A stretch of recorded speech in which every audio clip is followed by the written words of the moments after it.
Assalamualaikum warahmatullahi wabarakatuh. Malam ini, saya akan membawa kalian ke sebuah kisah terlarang. Kisah tentang pasangan suami istri yang rela menjual darah dagingnya sendiri demi uang miliaran rupiah, bukan di tempat sembarangan, bukan pula ritual main-main. Ini terjadi di lereng Gunung Lawu, di sebuah kampung yang tidak tercatat di peta. Tempat janin belum dianggap manusia, dan tangisan bayi justru menjadi tanda perjanjian diterima. Ketika Vina mengandung, dan Freddy terdesak hutang, mereka tidak sadar bahwa keputusan mereka malam itu bukan hanya mengundang kekayaan, tetapi juga sesuatu yang tidak pernah mau pergi. Karena di Gunung Lawu pesugihan tidak berhenti saat ritual selesai. Ia akan menagih sampai salah satu nyawa benar-benar diambil. Dan kisah ini akan membuat kalian berpikir ulang tentang harga sebuah kekayaan. Hujan turun tanpa jeda sejak sore, menetes dari atap rumah kontrakan yang sudah lapuk. Air merembes dari sela genteng, jatuh tepat ke lantai ruang tengah yang hanya beralaskan tikar tipis. Vina duduk memeluk lututnya, menatap kosong ke arah pintu yang belum tertutup rapat. Udara dingin menusuk tulang, namun yang lebih dingin adalah perasaan di dadanya. Freddy belum pulang. Sudah 3 hari terakhir ia pulang larut malam. Wajahnya kusut, matanya merah, dan napasnya berbau rokok murahan. Setiap kali Vina bertanya, Freddy hanya menjawab singkat atau malah membentaknya. Hutang mereka semakin menumpuk. Usaha konter kecil yang dulu jadi harapan satu-satunya kini bangkrut. Disita rentoner, telepon dari nomor tak dikenal terus berdatangan, berisi ancaman yang semakin hari semakin kasar. Vina meraba perutnya perlahan. Ada rasa mual yang tak biasa sejak 2 minggu terakhir. Pagi tadi, ia memastikan sendiri 2 garis merah pada alat. Tes kehamilan membuat dunia seolah runtuh seketika. Ia hamil di saat yang paling tidak tepat. Ketika Freddy akhirnya pulang malam itu, pintu dibuka dengan kasar. Sepatu dilempar sembarangan. Wajahnya gelap, seperti membawa beban yang tak sanggup. Ia simpan sendiri. Kita habis, ucap Freddy lirih tapi tajam, tanpa menatap Vina. Penagih bilang, 3 hari lagi, kalau enggak, mereka ambil apapun yang bisa diambil. Vina menghela napas panjang, lalu dengan suara gemetar mengatakan kenyataan yang sejak siang ia simpan sendiri. Hamil, Freddy. Ucapan itu tidak disambut bahagia, tidak ada senyum, tidak ada pelukan. Freddy justru tertawa pendek, tawa kering yang membuat bulu kuduk Vina berdiri. Hamil, ulangnya? Di kondisi kayak gini, sejak malam itu, rumah kecil mereka tak pernah lagi terasa sama.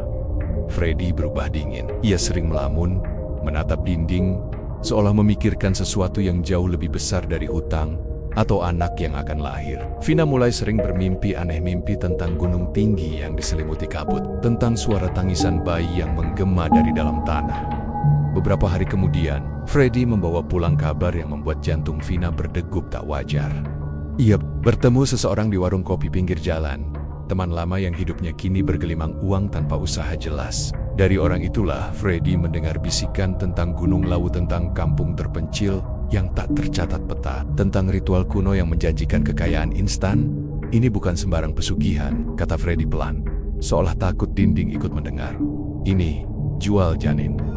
Kata-kata itu menancap di kepalanya seperti paku berkarat. Ia ingin menolak, berteriak, marah, tapi di balik rasa jijik dan takut itu, ada satu hal lain yang membuatnya diam. Keputusasaan.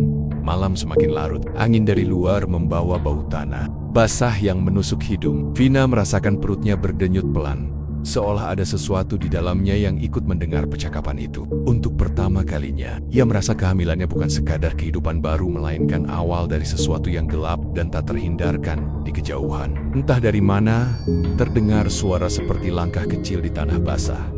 Vina menutup mata, tanpa tahu bahwa keputusan yang akan mereka ambil akan mengikat jiwa mereka selamanya pada Gunung Lawu. Sejak malam pengakuan itu, rumah kontrakan mereka seakan kehilangan suara kehidupan. Tidak ada lagi obrolan ringan, tidak ada tawa kecil sebelum tidur. Yang tersisa hanyalah keheningan panjang yang terasa berat, seolah udara sendiri enggan bergerak. Vina sering terbangun menjelang subuh dengan dada sesak, keringat dingin membasahi pelipisnya, sementara Freddy selalu terjaga lebih dulu, duduk di tepi ranjang sambil menatap kosong ke arah jendela.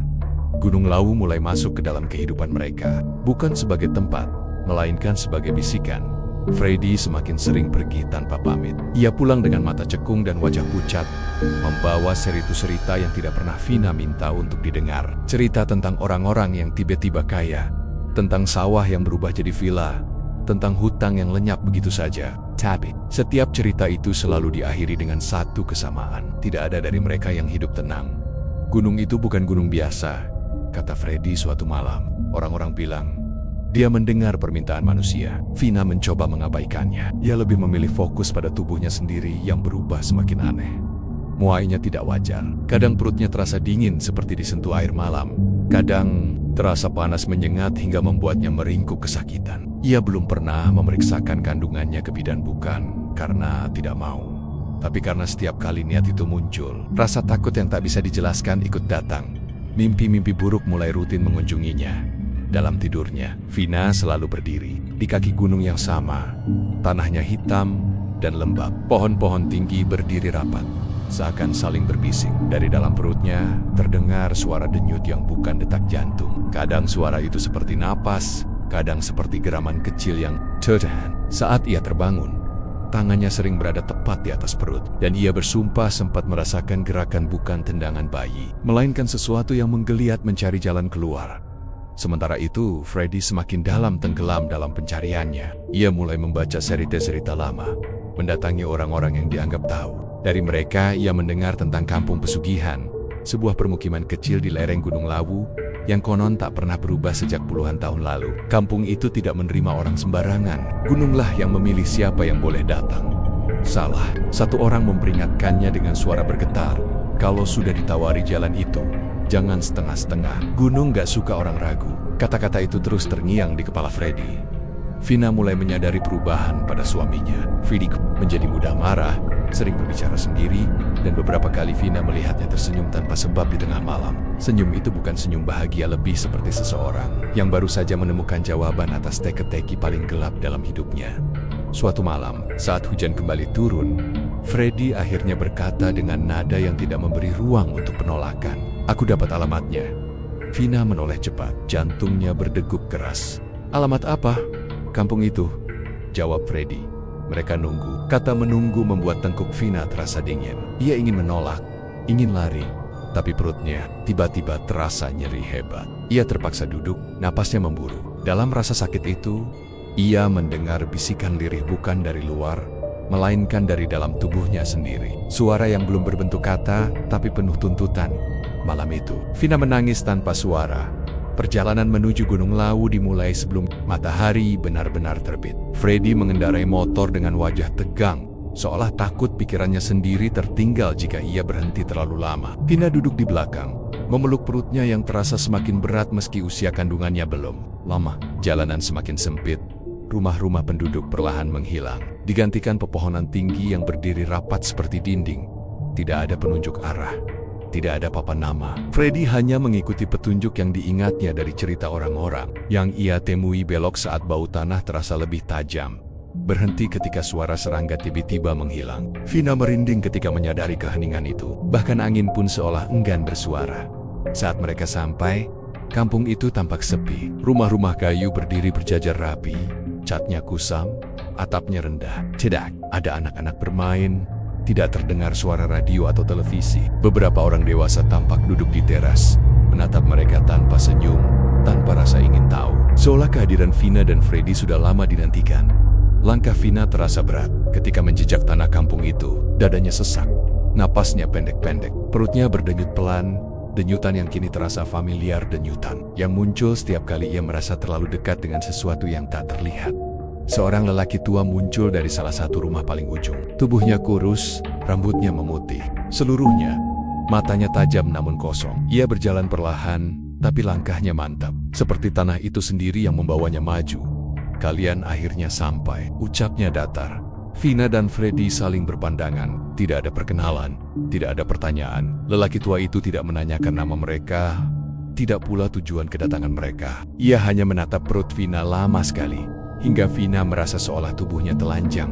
"Belum waktunya terlalu besar," katanya pelan. "Bagus."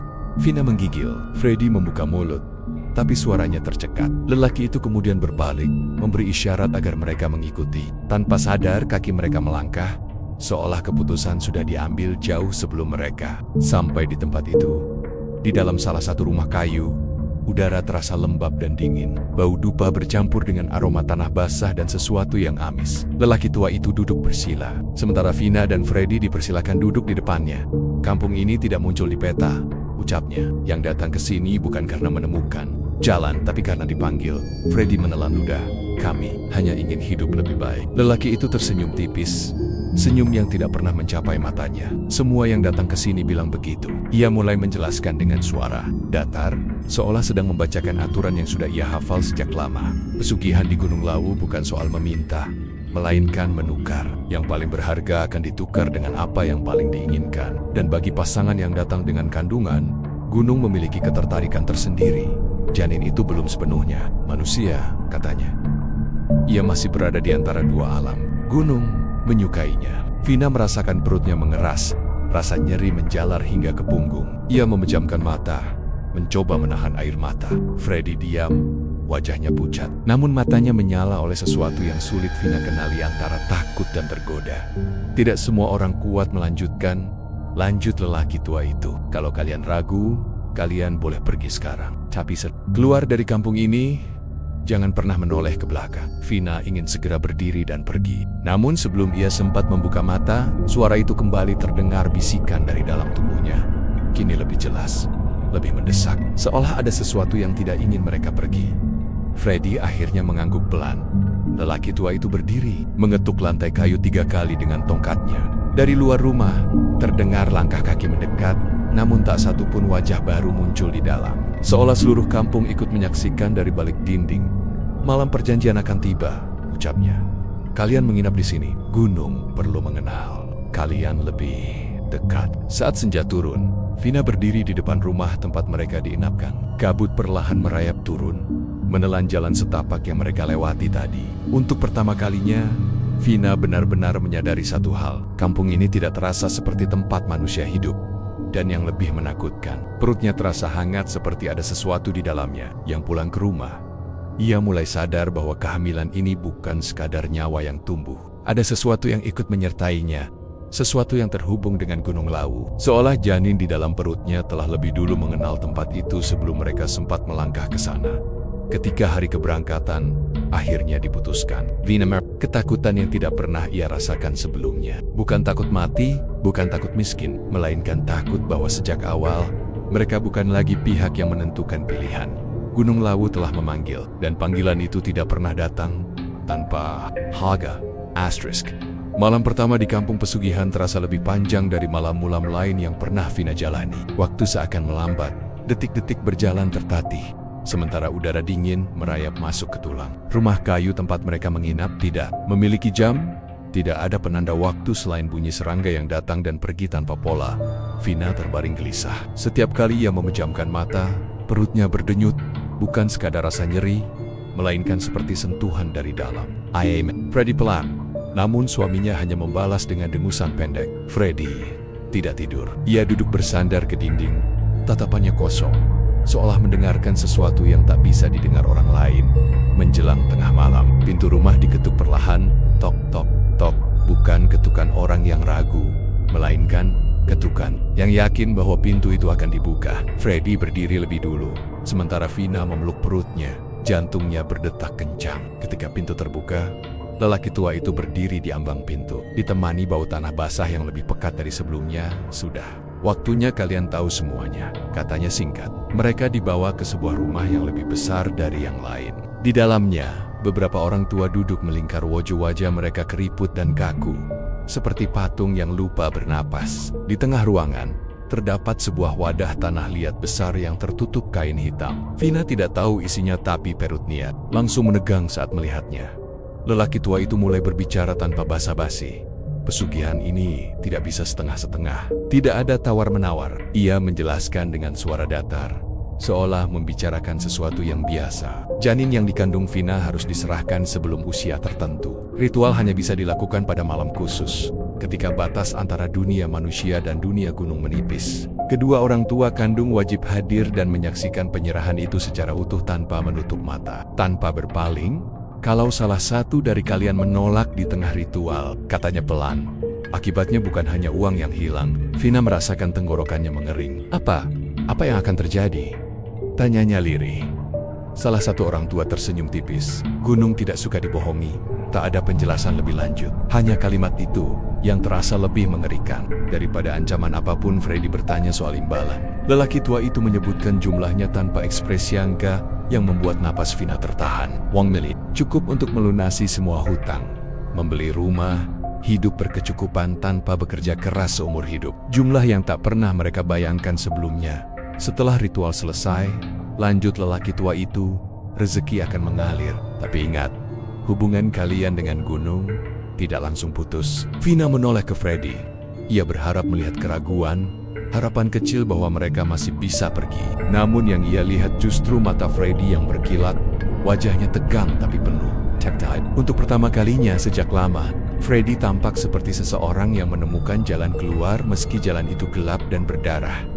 Setelah pertemuan itu, Vina tidak langsung dibawa kembali ke rumah inap. Ia diminta tinggal sebentar sendirian di ruangan itu. Orang-orang tua keluar satu persatu, meninggalkannya bersama lelaki tua penjaga ritual.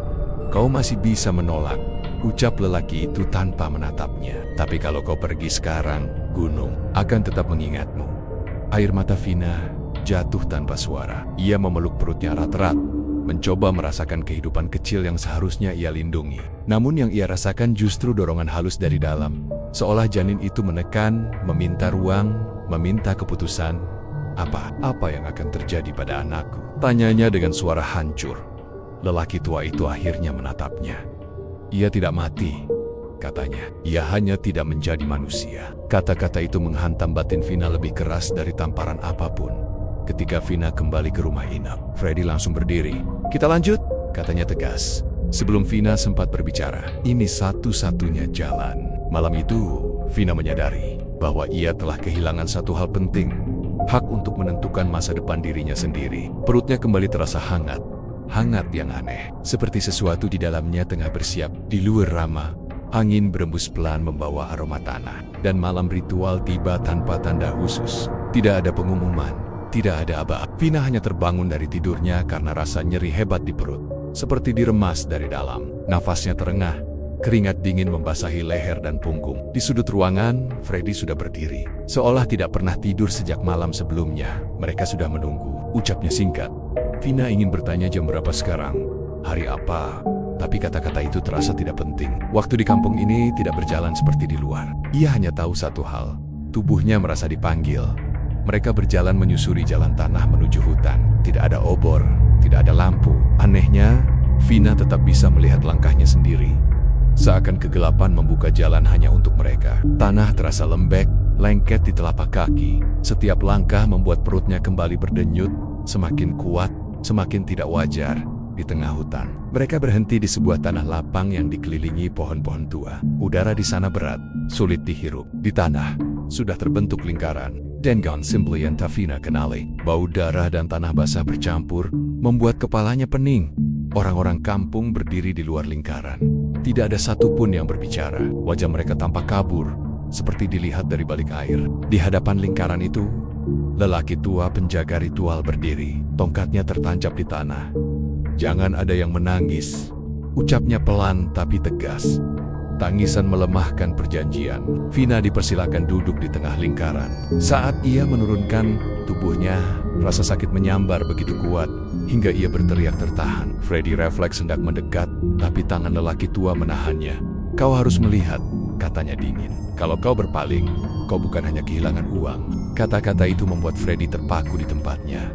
Ritual dimulai dengan lantunan suara rendah dari para orang tua. Bukan doa yang Vina kenal. Kata-katanya patah, berat, seperti berasal dari dalam tanah. Setiap bait yang dilantunkan membuat perut Vina bergerak lebih keras, seperti ada sesuatu yang menolak bertahan di dalam. Rasa sakit itu bukan seperti melahirkan, ini lebih menyerupai perampasan. Vina merasakan cairan hangat mengalir di antara kakinya. Nafasnya putus-putus. Dalam rasa sakit itu, ia mendengar suara lain bukan dari mulut manusia, melainkan dari dalam dirinya sendiri. Suara lirih, serak, namun penuh kesadaran. Bukan suara bayi, bukan pula suara dewasa. Freddy melihat perubahan pada tubuh Vina dengan wajah pucat. Matanya membelalak saat melihat bayangan hitam bergerak di bawah kulit perut Vina. Seolah ada sesuatu yang berusaha keluar, bukan melalui jalan semestinya. Lelaki tua itu mulai mengucapkan janji perjanjian yang digandung diserahkan, yang meminta menerima darah menjadi saksi. Saat kata terakhir diucapkan, rasa sakit Vina mencapai puncaknya. Ia berteriak, tubuhnya melengkung ke depan. Sesuatu keluar dari rahimnya, namun tidak disambut dengan tangisan bayi. Yang terdengar justru suara basah, berat, diikuti keheningan yang menyesakan. Wadah tanah liat yang sebelumnya tertutup kini terbuka. Vina tidak sanggup melihat isinya, namun Freddy melihat, dan pemandangan itu menghancurkan sisa kemanusiaannya. Bukan bayi, bukan pula gumpalan tak bernyawa. Sesuatu di dalam wadah itu bergerak pelan, seolah bernapas, seolah sadar bahwa ia baru saja dilahirkan ke dunia yang salah. Lelaki tua menutup wadah itu kembali dengan kain hitam, lalu menusukkan sesuatu ke tanah di tengah lingkaran. Perjanjian diterima, ucapnya.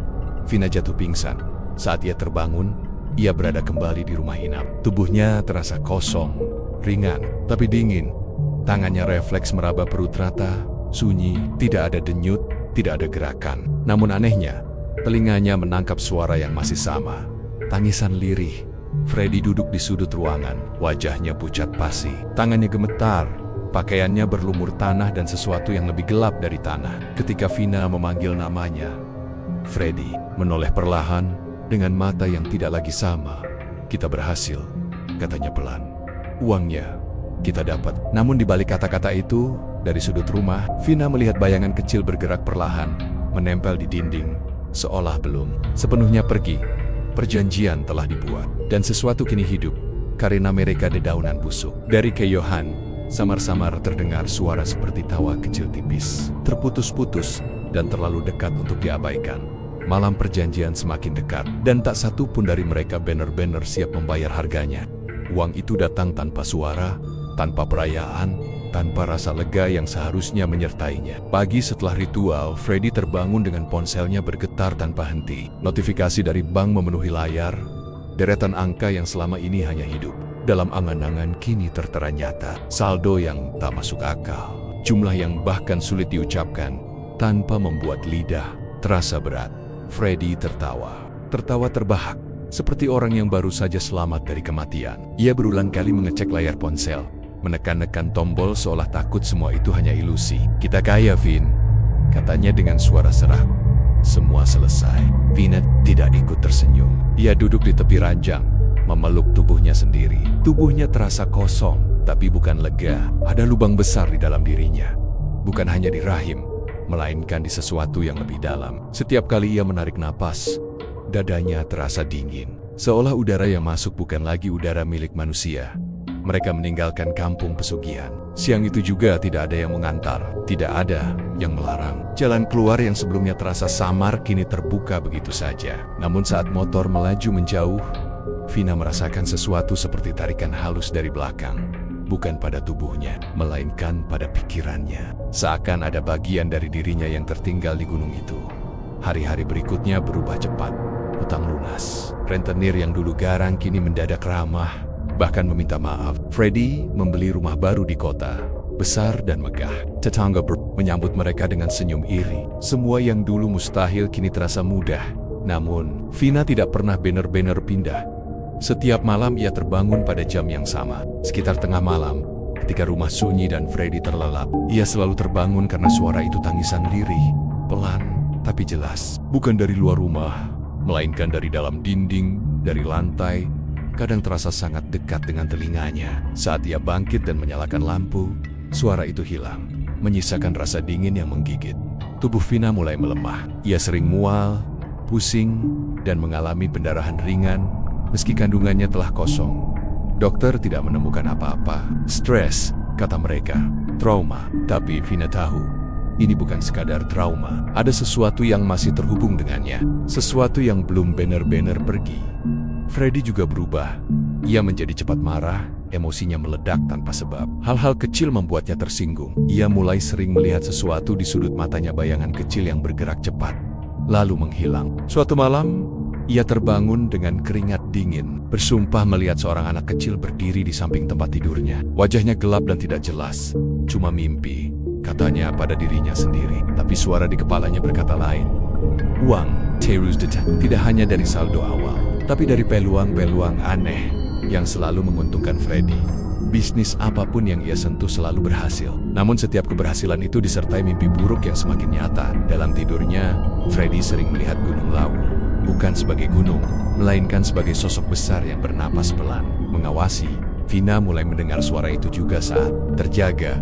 Kadang suara itu memanggilnya ibu, bukan dengan suara bayi, melainkan suara yang terlalu tua untuk keluar dari tubuh kecil. Setiap kali mendengar panggilan itu, Vina merasakan perutnya berdenyut kembali, seolah rahimnya mengingat sesuatu yang seharusnya sudah tidak ada. Suatu malam, Freddy menemukan tanah basah di lantai ruang tengah. Jejak kecil mengarah ke kamar mereka, lalu berhenti tepat di samping ranjang Vina. Tidak ada siapapun. Tidak ada pintu yang terbuka. Namun bau tanah itu sama persis dengan bau di hutan Gunung Lawu. Freddy mulai minum untuk menenangkan diri, tapi alkohol justru membuat halusinasi semakin jelas. Ia mulai mendengar suara tawa kecil yang mengejek, mengikuti kemanapun ia pergi. Setiap kali ia bercermin, wajahnya tampak lebih tua, lebih keras, seolah ada sesuatu yang menggerogoti dari dalam. Vina dan Freddy tidak lagi berbicara tentang ritual itu. Seolah dengan diam, semuanya akan berlalu. Namun mereka berdua tahu, perjanjian itu tidak berhenti di malam darah tersebut. Suatu sore, tanpa hujan, tanah di halaman rumah mereka tiba-tiba lembab dan retak. Dari dalam retakan itu, muncul bau tanah basah yang pekat. Vina berdiri terpaku, dadanya sesak. Sementara suara itu kembali terdengar kini lebih jelas, lebih dekat. Aku lapar. Vina jatuh terduduk. Saat itu ia sadar, uang miliaran yang mereka dapatkan bukan akhir dari penderitaan. Itu hanyalah tanda awal. Tanda bahwa sesuatu kini tumbuh, berkembang, dan menuntut lebih dari sekadar janin. Gunung Lawu belum selesai, dan kutukan itu baru saja benar-benar dimulai. Perubahan itu tidak datang tiba-tiba. Ia merayap pelan, seperti jamur yang tumbuh di ruang lembab tak terlihat, tapi pasti. Freddy mulai kehilangan kendali atas dirinya sendiri. Emosinya meledek-ledek, bukan hanya pada Vina, tapi pada siapa pun yang berada di dekatnya. Ia pernah memukul meja hanya karena sendok terjatuh, pernah berteriak pada tetangga karena suara langkah di malam hari. Yang paling menakutkan, Freddy tidak selalu sadar setelah amarahnya reda. Aku kenapa, Vin? Tanyanya suatu malam, dengan mata merah dan suara gemetar. Aku kayak, bukan aku. Vina tidak menjawab. Ia sibuk menahan rasa sakit di perutnya, meski rahimnya kosong. Ia sering merasakan kontraksi palsu nyeri berulang yang datang dan pergi seperti gelombang. Kadang disertai pendarahan hitam yang berbau tanah. Setiap kali itu terjadi, suara tangisan kecil kembali terdengar. Lebih dekat, lebih nyata. Freddy mulai sering bermimpi buruk. Dalam mimpinya, ia berdiri di lereng Gunung Lawu. Tanah di bawah kakinya bergerak seperti daging hidup. Dari celah-celah tanah itu tenggon-tenggon kecil muncul, menarik kakinya ke bawah. Suara itu memanggilnya berulang-ulang. Bapak, Bapak, Terbangun dengan jeritan, tubuhnya basah oleh keringat. Dan setiap kali terbangun, ia merasa ada seseorang berdiri di dekatnya pendek. Diam, mengawasi. Vina semakin lemah, berat badannya turun drastis. Matanya cekung, wajahnya pucat seperti orang sakit lama. Ia mulai berbicara sendiri tanpa sadar. Kadang menyanyikan lagu Nina Bobo, yang bahkan tidak ia ingat pernah ia pelajari. Saat Freddy menegurnya, Vina hanya menatap kosong seolah mendengarkan suara lain yang lebih penting. Suatu malam, listrik rumah padam tanpa sebab. Dalam gelap suara langkah kecil terdengar jelas, berjalan mengelilingi ruang tengah. Freddy berdiri sambil menggenggam pisau dapur, napasnya memburu. Keluar! Teriaknya. Aku sudah bayar! Tawa kecil menjawabnya. Tawa basah, berat, tidak pantas keluar dari makhluk sekecil itu. Keesokan harinya, lelaki tua penjaga ritual itu datang. Tidak lewat pintu, tidak pula lewat pagar. Ia berdiri begitu saja di halaman rumah, seolah tanah membawanya ke sana. Freddy dan Vina membeku saat melihatnya. Bau tanah basah dan daun busuk kembali memenuhi udara. Gunung mulai menagih, ucap lelaki tua itu tanpa basa-basi. Vina langsung berlutut. Air mata mengalir deras. Kami sudah menyerahkan anak kami, katanya putus asa. Apalagi yang lelaki tua itu menatapnya lama, lalu mengalihkan pandangan ke Freddy. Janin itu tumbuh, katanya. Ia butuh pengganti. Kehidupan tidak bisa berdiri sendiri tanpa keseimbangan. Freddy menelan ludah. Pengganti? Apa salah satu dari kalian? Jawabnya datar. Atau orang lain yang kau serahkan dengan sadar? Kata-kata itu menghantam Freddy seperti palu. Lelaki tua itu menjelaskan bahwa pesugihan janin bukan hanya soal penyerahan awal, Janin yang dibesarkan oleh gunung akan terus menuntut hingga keseimbangannya terpenuhi. Jika orang tua kandung menolak, ia akan mengambilnya sendiri gunung. Tidak sabar, tambahnya. Tanda-tandanya sudah muncul. Malam itu, Freddy duduk sendirian di ruang tamu hingga subuh. Pikirannya kacau. Ia menatap pisau di atas meja lama sekali. Dalam kepalanya, suara itu kembali terdengar. Kali ini lebih jelas, lebih dekat. Ayah, aku lapar. Vina mengurung diri di kamar. Tubuhnya gemetar. Dalam keheningan, ia merasakan sentuhan kecil di perutnya. Seolah ada tangan mungil yang menekan dari dalam. Ia menangis terseduh, menyadari bahwa penyesalan datang terlambat. Gunung Lawu tidak meminta izin. Ia hanya menagih. Dan malam berikutnya, sesuatu mulai bergerak di dalam. Rumah mereka bukan lagi bayangan, melainkan kehadiran yang menunggu satu keputusan terakhir.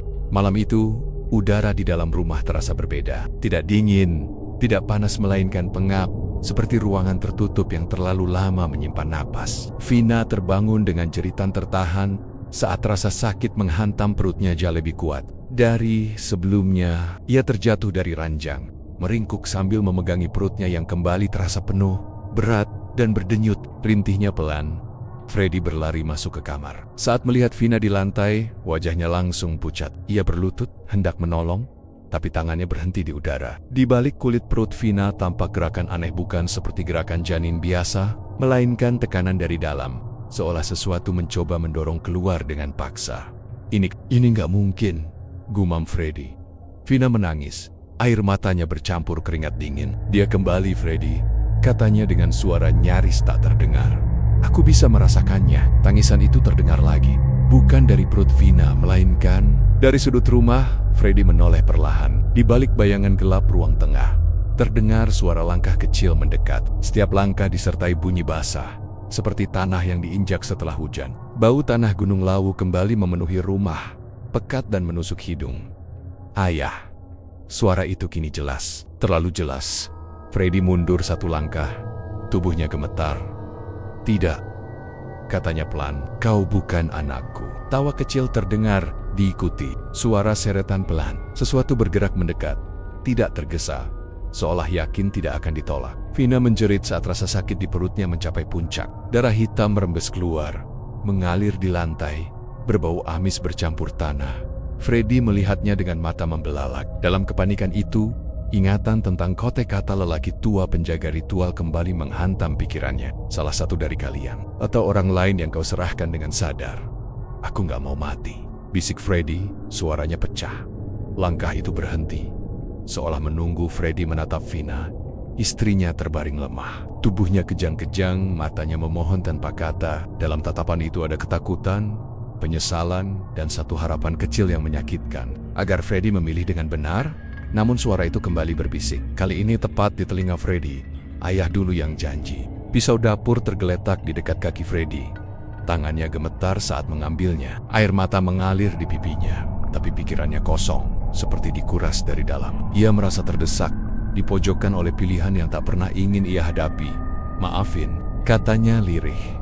Seketika, suara tawa kecil berubah menjadi tawa panjang, berat, dan penuh kepuasan. Vina menjerit histeris saat melihat Freddy mendekat dengan mata kosong. Namun sebelum Freddy sempat melakukan apapun, tubuhnya tiba-tiba terterik. Kiabel, bukan oleh tangan manusia, melainkan oleh sesuatu yang tak terlihat. Sesuatu yang lebih kuat. Freddy terlempar ke ruang tengah. Ia berteriak, mencoba meraih apapun.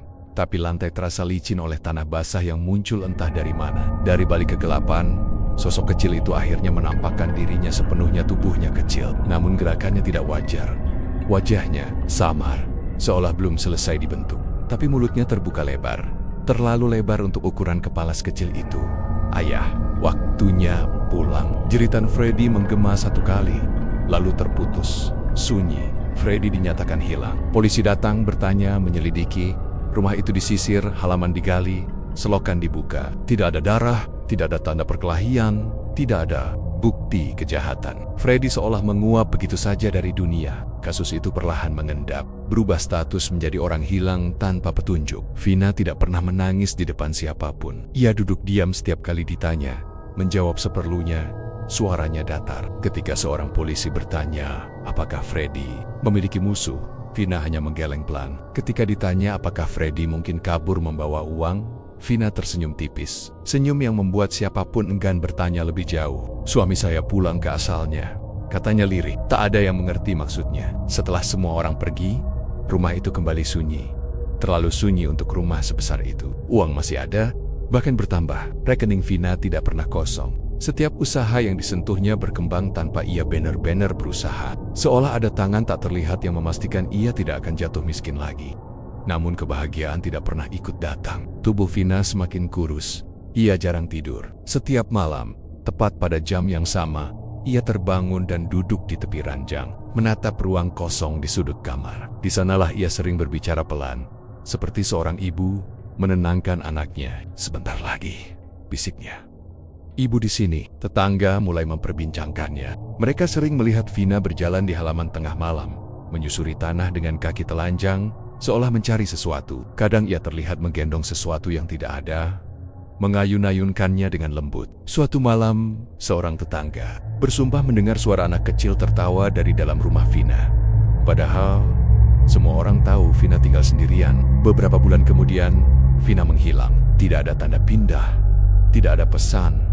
Mobilnya tertinggal, uang di rekeningnya masih utuh. Pintu rumah terkunci rapi, namun di halaman belakang ditemukan tanah yang baru saja digali lembab, hitam, dan berbau khas seperti tanah pegunungan. Pencarian dilakukan singkat, tidak ada hasil. Nama Vina menyusul Freddy masuk daftar orang hilang. Sementara itu, di lereng Gunung Lawu, kampung pesugihan tetap berdiri. Rumah-rumah kayu itu tidak bertambah, tidak berkurang. Warga kampung menjalani hidup seperti biasa, dengan wajah-wajah yang sama, tatapan kosong yang sama. Seorang perempuan baru datang suatu sore, perutnya membuncit tipis. Di sampingnya, seorang pria menggenggam erat tas berisi berkas hutang. Mereka tampak lelah, putus asa, dan penuh harap. Lelaki tua penjaga ritual berdiri di teras rumahnya, menatap mereka dengan senyum tipis. "Kalian datang karena dipanggil," ucapnya pelan. Di balik kabut yang turun perlahan, terdengar suara tawa kecil pelan, basah, dan penuh kepuasan, yang tidak berasal dari satu makhluk saja,